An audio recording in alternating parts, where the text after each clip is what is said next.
다음으로는 AI 플랫폼에 대해 알아볼까요? 플랫폼이란 어떤 일을 하기 위한 계획, 설계 등의 과정을 모두 총칭하는 말입니다. 이러한 플랫폼의 역할은 활용 기업에게 단기간 투자 대비 높은 성과를 제공할 수 있는 레버리지 효과를 비롯해서 비즈니스 모델 구축의 기회 등을 제공할 수 있어야 하며, 효과를 달성하기 위해서는 관련 기술들이 유기적으로 융합 및 구성되어야 함은 물론 해당 기술들을 이용한 목적 달성을 위한 효과적인 프로세스와 경험이 동시에 구현되어 있어야 합니다. 이러한 측면에서 AI 플랫폼이란 다양한 사업 영역의 사용자가 원하는 인공지능 서비스 구축에 활용될 수 있는 다양한 추상화 수준의 머신러닝 라이브러리들을 제공하며, 해당 라이브러리들을 활용한 효과적인 서비스 구축 프로세스를 인터랙티브하게 실행할 수 있는 기능 및 효과적인 자원 관리를 통한 데이터 준비, 개발, 검증 및 배포를 지원하는 관련 소프트웨어, 라이브러리, 서비스 인프라의 유기적인 집합이라고 할 수 있습니다. 기업들이 활용 및 개발하고자 하는 대부분의 AI 서비스는 말 그대로 예전에는 없었던 것들입니다. 챗봇이든 AI 스피커든 가상 상담 서비스든 이 새로운 서비스를 만들기 위한 환경을 구축하는 것 자체가 기술적으로 쉽지는 않습니다. 이처럼 자체적으로 AI 개발 환경을 만드는 것이 쉽지 않은 데다 한 가지 AI 서비스만 개발 및 적용할 것이 아니다 보니 여러 개의 시스템을 구축해야 하는 것도 문제입니다. 수많은 종류의 AI 서비스에 맞게 그때그때 시스템을 구축하는 것은 시간이나 비용 면에서 상당히 비효율적이기 때문이죠. 이와 같은 환경 구성 문제 때문에 AI에 대한 접근의 허들이 한 단계 높아지게 됩니다. 두 번째로 인공지능 개발은 많은 소프트웨어로 구성되어 있어 운영 환경이 복잡하고 이에 따른 다양한 문제가 자주 발생합니다. 앞에 보고 계신 글들은 페이스북의 텐서플로우 코리아 그룹에서 캡처한 몇몇 글들입니다. 많은 사람들이 이제 버전 관리, 새로운 라이브러리 설치에 대한 문의가 많고 설정에 대해 자문을 원하는 경우도 많습니다. 또한 GPU 장애 증상과 처리에 대한 문의들도 많이 찾아볼 수 있었습니다. 앞서 언급한 두 가지 환경 구축 문제뿐만 아니라 AI는 또 계속해서 새로운 기술이 개발되어가는 영역이다 보니 최신 기술과 알고리즘을 어떻게 반영하느냐도 큰 숙제입니다. 최신 기술 개발이 활발하게 이루어지고 있는데도 이를 반영하지 못하면 결국 AI 서비스의 품질이 저하되는 결과로 이루어지기 때문입니다. 하지만 이와 같은 개별 시스템마다 매번 최신 기술을 이해하고 다시 이를 시스템에 적용하기 위해서는 엄청난 인적, 물적 자원이 필요한 것이 현실입니다. 그래서 인공지능 서비스를 가능하게 하는 여러 기술 요소를 한 곳에 통합한 뒤 이를 다양하게 조합하여 각 산업 영역에 적용할 수 있도록 구성한 AI 플랫폼은 가장 효율적으로, 가장 빠르게, 가장 최신의 AI 서비스를 구현할 수 있는 유일한 답인 셈입니다. AI 플랫폼을 사용하면 대규모 머신러닝 모델 학습을 수행하고 학습된 모델을 클라우드에서 호스팅하고 모델을 사용하여 새 데이터에 대한 예측을 수행할 수 있으며 정기적인 라이브러리 업데이트, 모델을 이용해 새로운 데이터 예측, 자원 관리 등 인프라 관련 업무도 수행할 수 있습니다. 이러한 이유로 AI 플랫폼은 전 세계 AI 기업들이 가장 집중하는 영역이기도 합니다.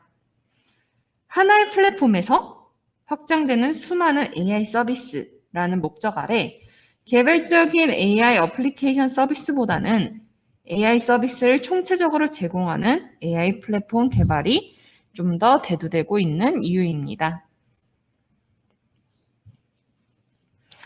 AI 플랫폼은 전체 인공지능 개발 과정에서 알고리즘 검증 및 학습 단계를 도와줍니다.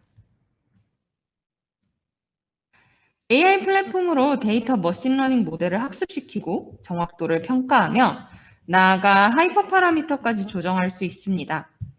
그리고 이렇게 학습된 모델을 배포할 수 있으며 완성된 모델에 새로운 데이터를 보내며 새로운 예측 요청을 전송할 수 있습니다. 그리고 배포된 서비스의 지속적인 예측을 모니터링하고 새로 업데이트되어 배포되는 모델 및 모델 버전을 관리해 줄 수 있습니다. 이렇게 유용한 AI 플랫폼을 활용할 수 있는 영역은 무궁무진하지만 기업과 기관에 사용되는 사례는 크게 세 가지로 나누어 볼 수 있습니다.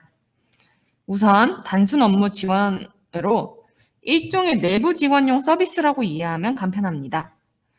고객과 직원의 대화 중 주요 주제나 키워드를 인식해 AI가 최적의 답안을 추천해주면 직원이 고객에게 직접 답하는 서비스입니다. 두 번째로는 상담 업무 자동화라는 서비스가 있는데요. 이는 고객을 대상으로 24시간 내내 상담 서비스를 지원하는 서비스입니다.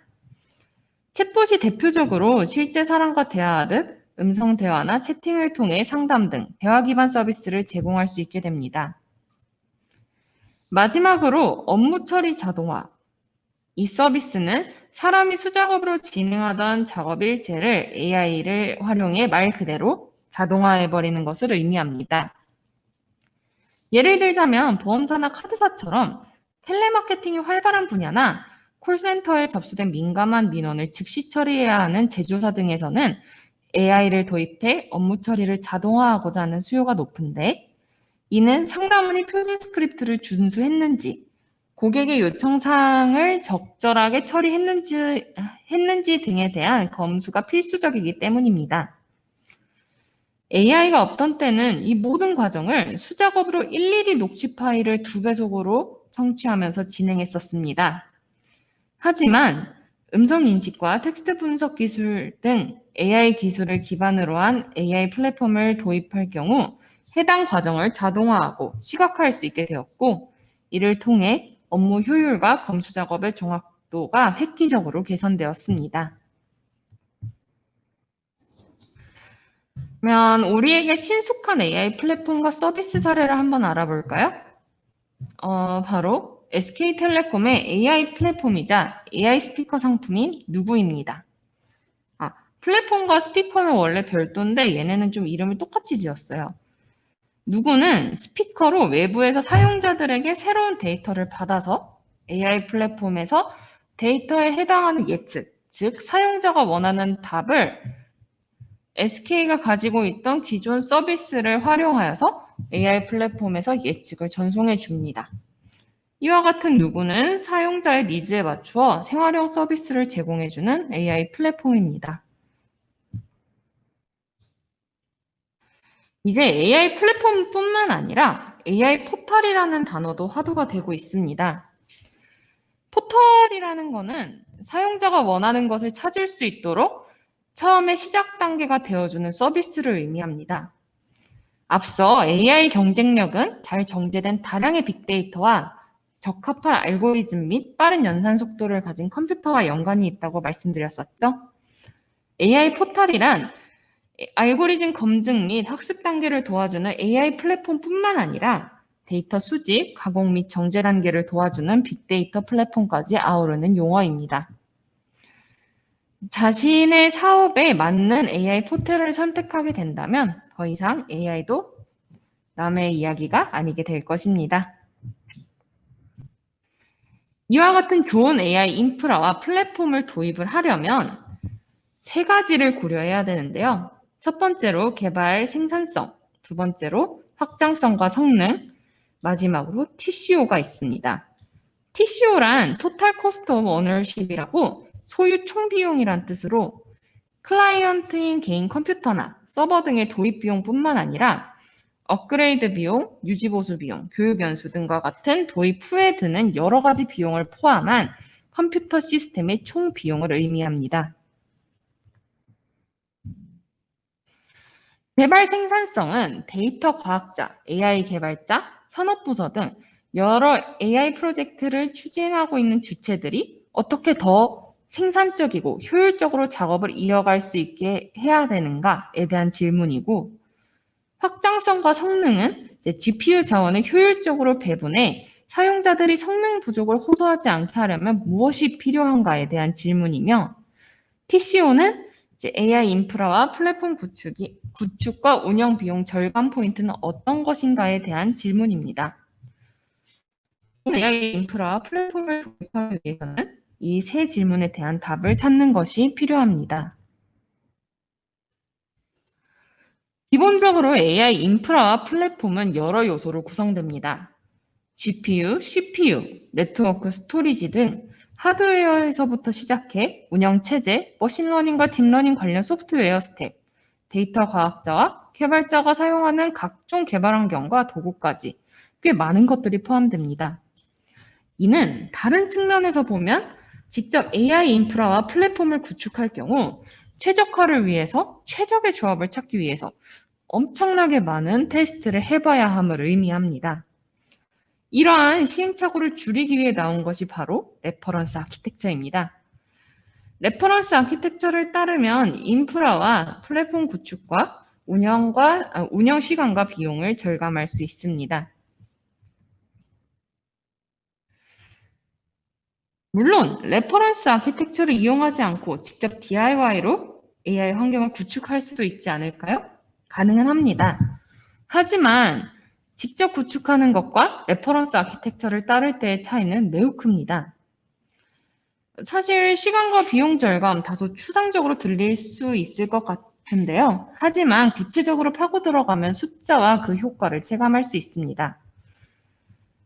우선 앞에 보이시는 그림과 같이 자료 조사, 데이터 조사와 평가 후 소프트웨어 엔지니어링, 플랫폼 설계, 하드웨어 소프트웨어 통합, 소프트웨어의 통합, 소프트웨어 최적화 등 이와 같은 과정을 거치는 기간은 보통 3개월 정도가 걸립니다. 하지만 하드웨어와 소프트웨어가 사전에 최적화되어 제공되는 엔비디아 DGX 서버와 같은 레퍼런스 아키텍처를 도입하면 DIY 스타일로 직접 구축하는 것보다 내부에서 해야 할 일이 확실히 줄어듭니다. 앞에 보이시는 그림을 보시면 원래 사전에 해야 될 8가지 작업 중 6개를 하지 않아도 됩니다. 이를 시간의 흐름으로 다시 정리하자면 앞에 보이시는 그림과 같습니다. 직접 구축했을 때 3개월 걸릴 일을 레퍼런스 아키텍처를 이용한다면 일주일로 앞당길 수 있는 결과가 나오죠. 무려 2달하고 3주의 차이가 납니다. 레퍼런스 아키텍처의 압승이죠. 지금까지 AI 인프라와 플랫폼에 대해서 설명드렸습니다. 다시 간단히 정리하자면 AI 인프라는 온프레미스와 클라우드 중 필요에 따라 선택적으로 적용할 수 있으나 기존에 이미 상당한 양의 복잡한 워크로드와 애플리케이션을 보유하고 있는 기업들이 AI를 도입하기 위해서는 퍼블릭 클라우드, 프라이빗 클라우드, 온프레미스 등 어떤 IT 인프라 환경에서도 기업의 요구사항에 맞출 수 있는 하이브리드 클라우드를 AI 인프라로 도입하는 것이 좋습니다. 그리고 AI 인프라와 플랫폼 구축을 위해 개발 생산성, 확장성과 성능, TCO를 고려해 본다면 직접 구축하는 것보다 레퍼런스 아키텍처를 따르는 것이 훨씬 좋다는 것입니다.